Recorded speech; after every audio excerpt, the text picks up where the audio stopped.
Hola, en este segundo video lo que vamos a hacer es responder algunas de las preguntas planteadas en el ejercicio 4 de la guía 3 de Producto Interno. Ya vimos que la fórmula X por Y igual a Y traspuesta por G por X define un Producto Interno. Lo que vamos a observar es que la matriz G es la matriz del Producto Interno en la base canónica. Fíjense que si tomamos X igual a Y igual al primer vector de la base canónica, E sub 1 por E sub 1 nos da el coeficiente A. Es decir, A es igual al producto de sub 1 por E sub 1, que es igual a la norma de sub 1 al cuadrado. Si tomamos como X igual al primer vector de la base canónica y como Y igual al segundo vector de la base canónica, el producto de sub 1 por E sub 2 nos da el coeficiente B. Es decir, B es igual al producto de sub 1 por E sub 2, que es igual al coseno del ángulo que forman E sub 1 y E sub 2 por la norma de sub 1 por la norma de sub 2.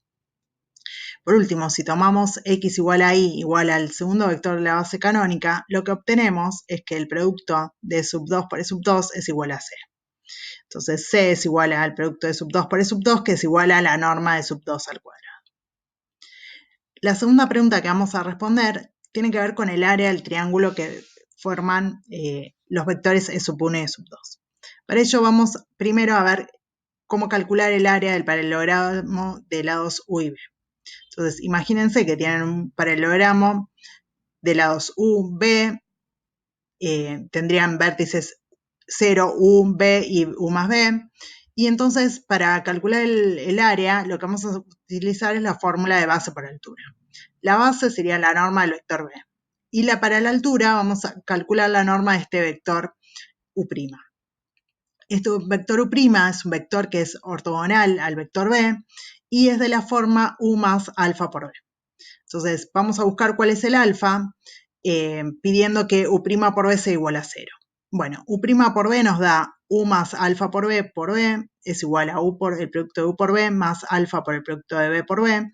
Y esto es igual a 0 si el alfa es menos el producto de U por B sobre la norma de B al cuadrado.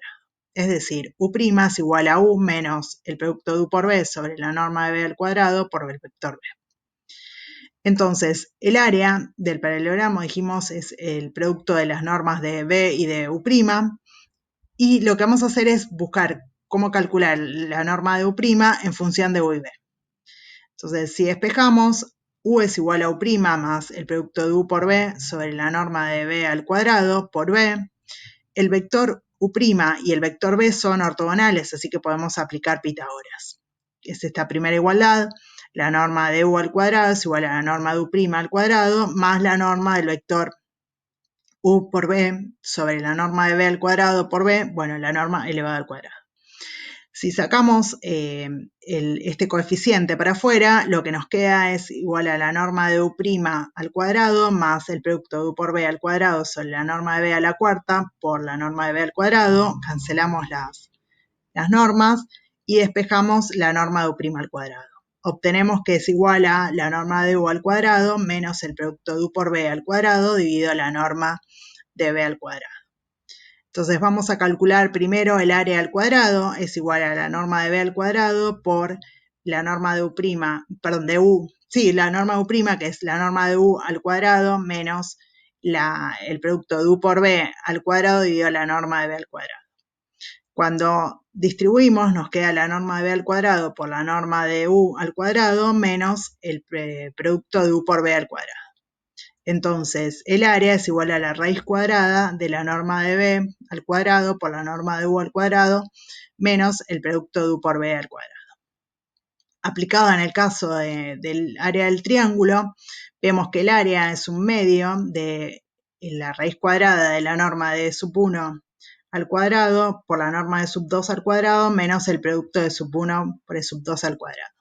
Recordando los coeficientes que habíamos visto, la norma de sub 1 al cuadrado es igual a A, la norma de sub 2 al cuadrado es igual a C y el producto de sub 1 por el sub 2 es igual a B, con lo cual obtenemos que el área es un medio de la raíz cuadrada de A por C menos B cuadrado. Es decir, el área es un medio de la raíz del determinante de G.